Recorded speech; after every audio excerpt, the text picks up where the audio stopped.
Welcome to Booze and Bourbon, a podcast where we talk about all things paranormal, and bourbon too. Now, here are your two ghostess hostesses with the mostest, Kim and Jen. One day stays there.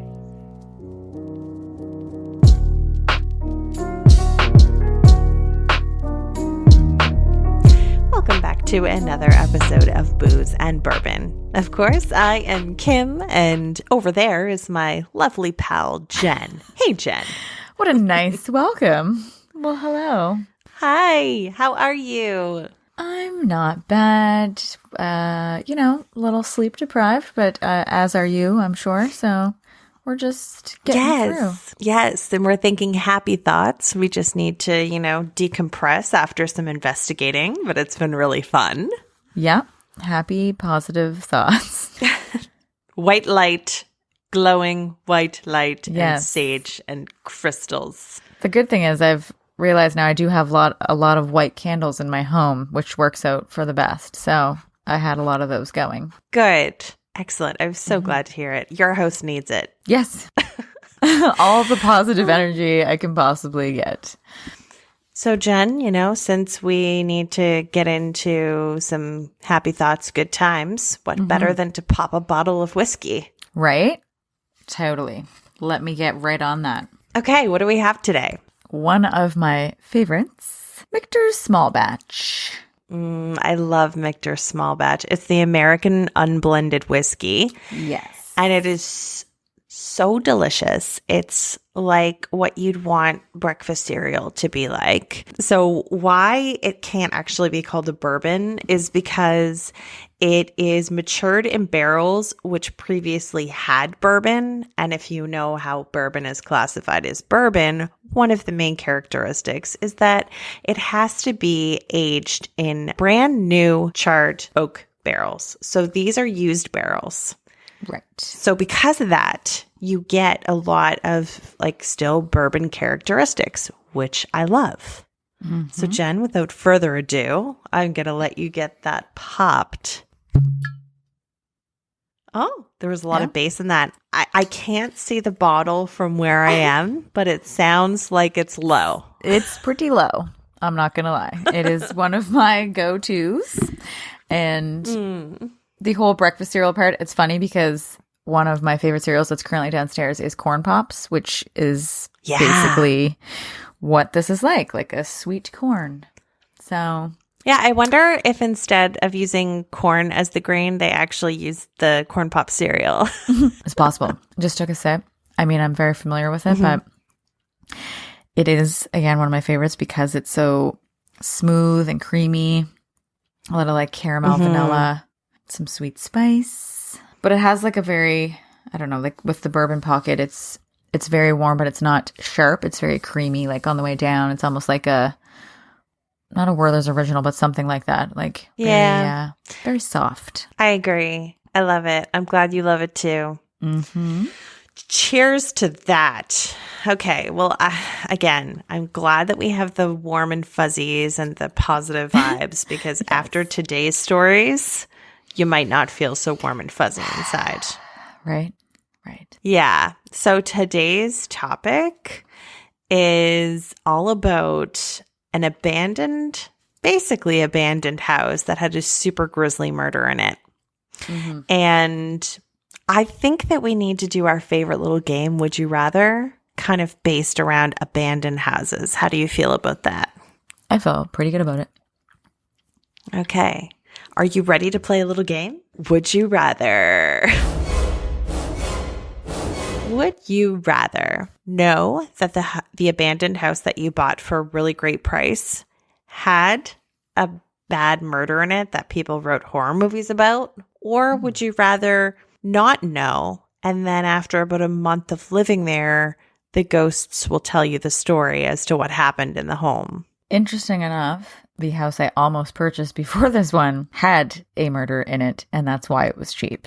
And I really was heavily considering it, but my real estate agent had to disclose that information, obviously. And I was like, I almost would have rather not know, if that was a choice, because then you already have these set like visions in your mind of what happened, and like the negative energy is already there. Whereas if I just didn't know, I would have just went in like it was any other house, and like, you know, I probably would have just rathered it that way. And then if something did happen and some ghosts decided to share the information with me, it might have, you know, might have been a bit better. It might not have happened right away. Might have been like months down the road. But like, if you know right away, I just feel like it's a bad start. Like you're just going in there with like negative thoughts already. I like it. I think that's very true. I think I would do the same as you.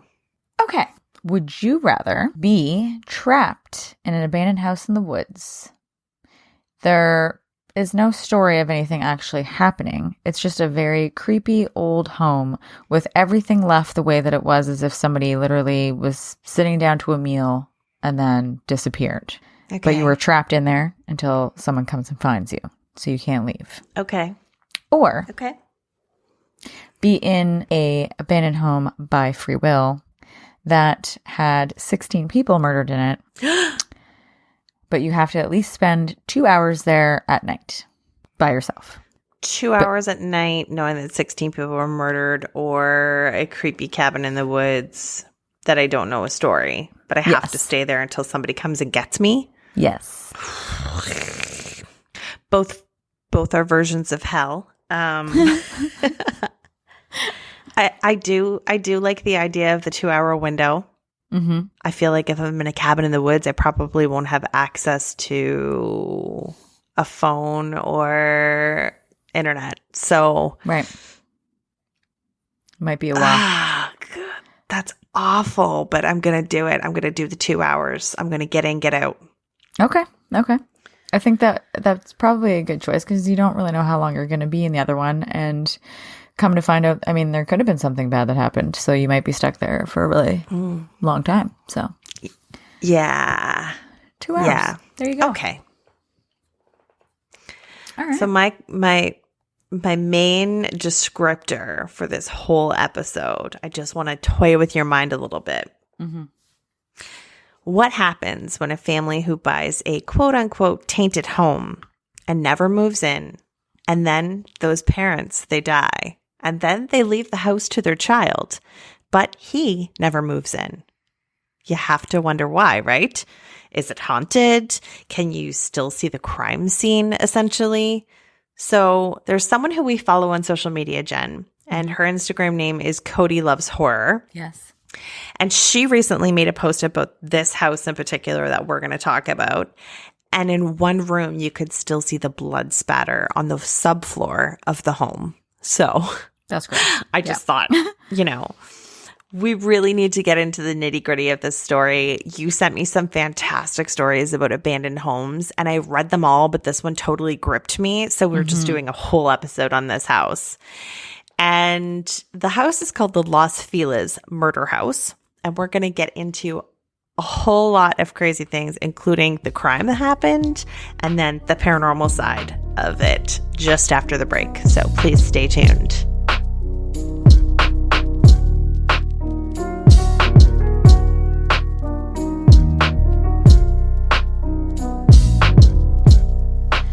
Welcome back, everybody. We're going to dive into this glorious and extremely creepy home. Bloodbath. Yes. Empty houses seem to always be dubbed for being haunted, but especially when a gruesome murder has occurred within its walls. The Los Feliz Murder Mansion, located at 2475 Glendower Place in Los Feliz, is no different. In the 1950s, Dr. Harold Perelson was a prominent surgeon and had gained a successful and profitable patent for a new type of syringe, was an assistant head of cardiology for the School of Medicine at USC, and was on the surgical teams of cardiology at Los Angeles County General, Cedars of Lebanon Hospital, and the Santa Fe Hospital of Los Angeles.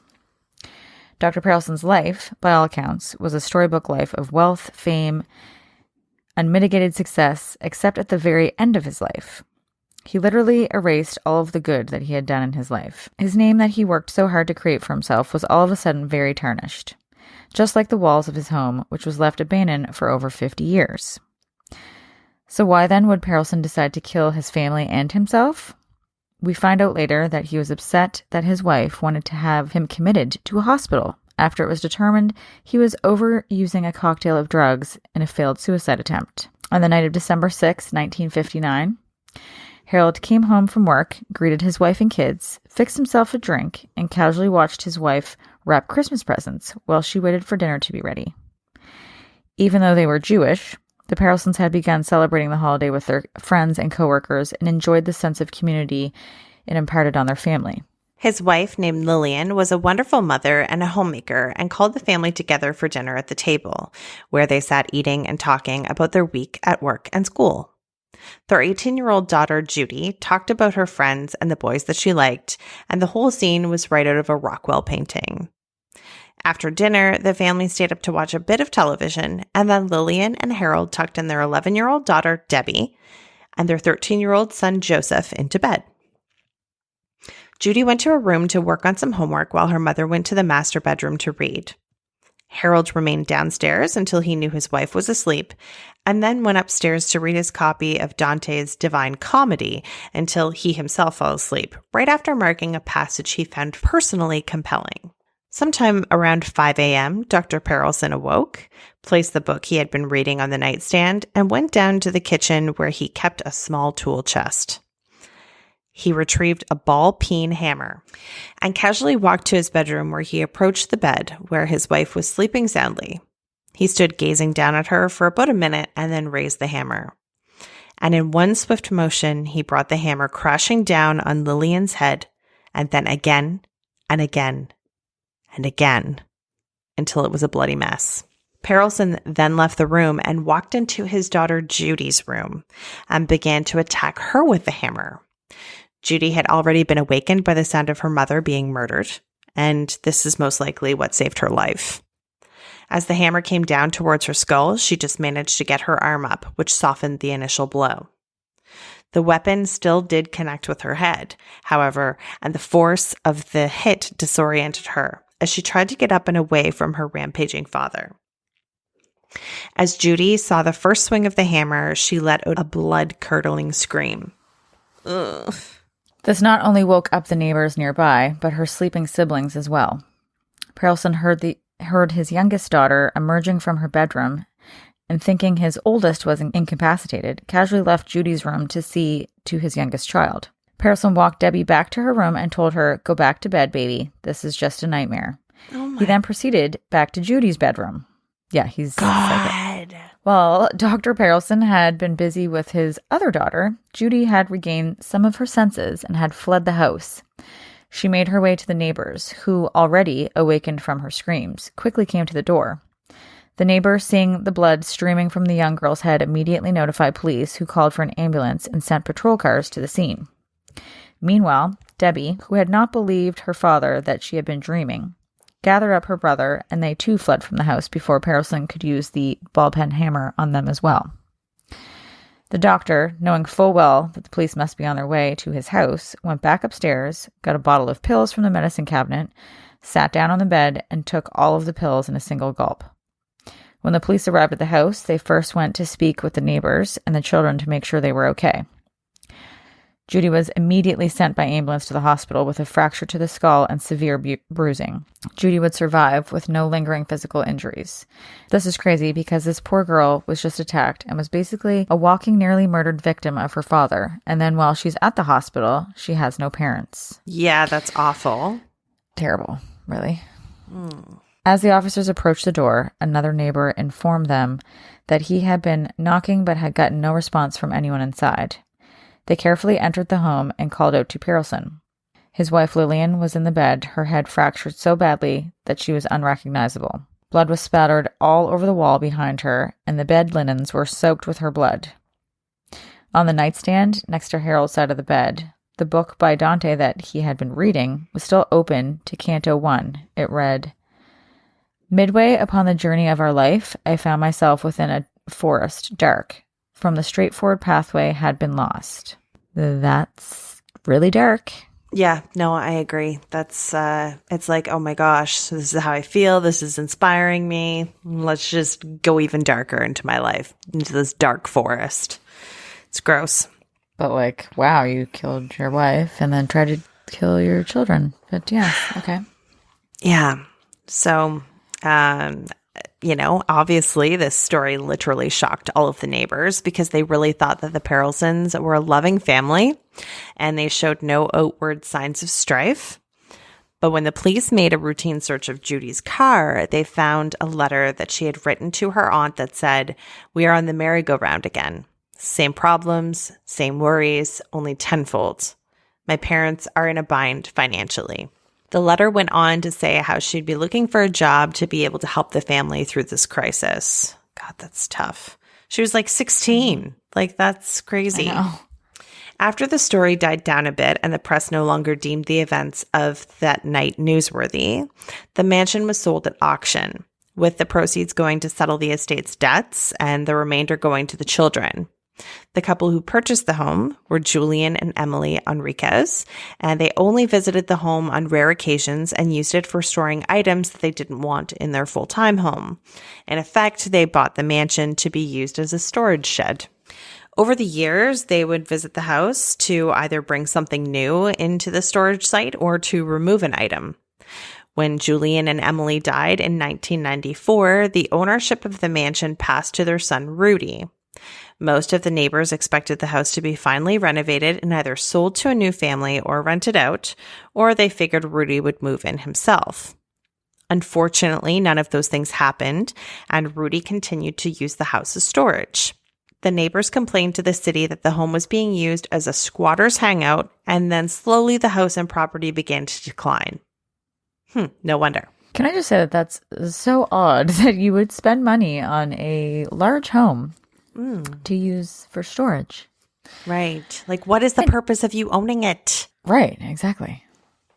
Anyway, the neighbors began to clean up the outside yard and would tidy up the curbside, but the house itself was declining.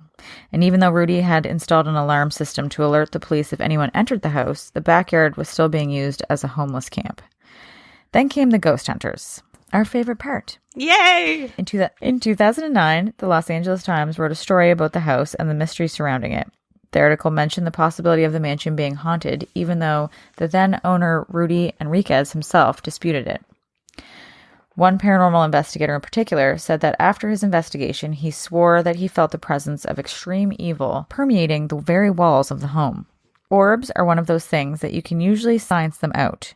Usually are dust, sometimes an insect. Very seldom are they in fact a spirit, but it's totally a possibility.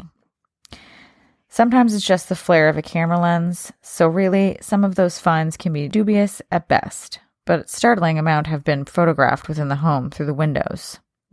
Which, as we both know, that would be very, I don't know, like a positive sign to me that it is an actual orb if you can see it through the window, because if it's dust or something. Anyway. Yeah, it's weird, for sure. Another common occurrence seems to be the sounds of screams and moans being heard by intrepid ghost hunters in the wee morning hours. The hunters have reported hearing the sound of a woman calling out, "No," in a terrified voice, followed by her frantic screaming and then silence. The silence was then shortly followed by the low moan of a male, who sounds as if he was in distress. This moaning goes on for a short while until went again silent. Could this be the sound of Harold killing his wife and then his sorrowful moans once he realized what he has done? Oh my God. Does this mean that this is a residual haunting? Okay, well, that's a good point because I do know we both know a little bit about residual hauntings. So if any of our listeners don't, I'm going to explain this to you. So this is described from Zach Baggins himself, who I would tend to rely on when it comes to information about the paranormal. But here we go. So a residual haunting means that apparitions reported will be like moving pictures and typically will be seen in the same spots, walking down the same hallway, appearing in the same window, doing the same motion over and over, and they will be unaware of the living people around them. And such cases do not have any interaction between the ghost and the witnesses. Strange sounds such as footsteps, voices, knocking, and rappings are always common, and there may be high levels of humidity at the location, as this seems to be a possible sign that a residual haunting is taking place. And it's been suggested that water embedded in the location may hold a sort of recording of the haunting that's taking place. Does that remind you of our last episode? Yes, I was just going to say, wow. Yeah. Often the mysterious sounds or images that are recorded relate to traumatic events that have taken place and that have caused some sort of disturbance or impression to occur there. And this is the reason why so many battlefields, crime scenes, and areas related to violence have become famous for their hauntings. But a residual haunting may not be caused by trauma or violence. Sometimes the image or sound might be created by an event that has been repeated over and over and over again. And these frequent and repetitive releases of energy also seem to be capable of leaving a lasting impression, which totally makes sense to me. That's one of the reasons why in a lot of older homes or haunted homes, reportedly haunted homes, the stairwell is so active. It's because so many people traveled up and down that stairwell so many times, right? Back to the Los Feliz mansion. One of the more reported events from paranormal investigators are the sightings of faces that stare out of the windows of the old mansion. More than one have told the tale of seeing the face of a woman staring at them through one of the upstairs windows. She will gaze at them for a few minutes and then simply vanish from sight. Many say they have photographed this apparition peering from the windows, but when they got home and downloaded the photos onto their computers or got their film developed, she was not in any of the frames. It is as if she wants to make herself known, but does not like the camera. That's a fair. Neighbor named Cherie Watson had some haunting information about the house as well. She claimed that her friend visited the house at night where she was bitten by a black widow spider. Then she accidentally tripped the burglar alarm. 2 nights later, Cherie said, the alarm kept going off at my house on my back door, but there was no one there. It was like the ghost was following us. Yuck. I gotta be honest, I blacked out after the black widow spider part because I have a slight case of arachnophobia, but yeah, I would say that, it might have followed you, but the face staring at everyone from the window, that's creepy. Yeah, it's awful. I would assume it does her because she's probably very upset with the fact that her husband just murdered her and then tried to almost murder their kids, so... Because it was like her house and her family that she would naturally have this possessiveness over the house and her family, and she'd want to protect her family. So maybe she probably, maybe she doesn't know if her children have survived or what it is. So I feel like there's a lot of confusion going on there. It's sad. It's really sad because that was in the 1950s and this stuff is still going on. So they might not even know that they're dead at first. They are traumatized themselves. They definitely don't want to pass over because, in her case, she'd still be looking for her children. So I don't know. I feel like these are always the really sad ones because you feel bad for that ghost, basically, because they're just probably still traumatized themselves and stuck there. Yeah. Ryan and I went to look at a house that there was a murder-suicide in, and we didn't know that because it was a while ago. Even after I saw it, I was like, for a little bit, I'm like, maybe I could get over it. And then I'm like, no, I can't, because if I have to be in the house all by myself, my mind is going to take me to places where I don't want it to go. And like you said, if somebody doesn't realize they're dead or... if people are trapped in like purgatory or something, it's not ideal. No. I like things to be light and airy and positive and bright, and I don't want that kind of stuff. Yes, in the place that you call home. No. Yeah, exactly. Well, anyway, guys, sorry that was such a gross story. And hope it creeped you out because it's pretty gross. And that pretty much wraps up today's episode. So if you liked that and you want to hear more, you know that you should definitely subscribe. Another really cool thing for you to do would be to rate and review our podcast because that always helps our ratings. So, Jen, if people want to find out more about us or follow us on social media, where can they do that? You can follow us on Instagram, Booze and Bourbon.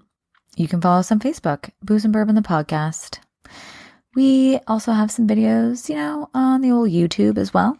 And of course, we have a very fun Redbubble store that you could check out as well. We have many items on there that are very cool, from socks to pillowcases to pictures, stickers, you name it. It's on there.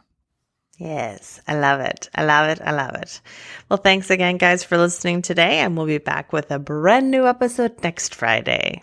Thanks, guys. Booze and Bourbon is part of the ABV network. For more information or to advertise on the show, please head over to abvnetwork.com. Thanks for listening, and cheers.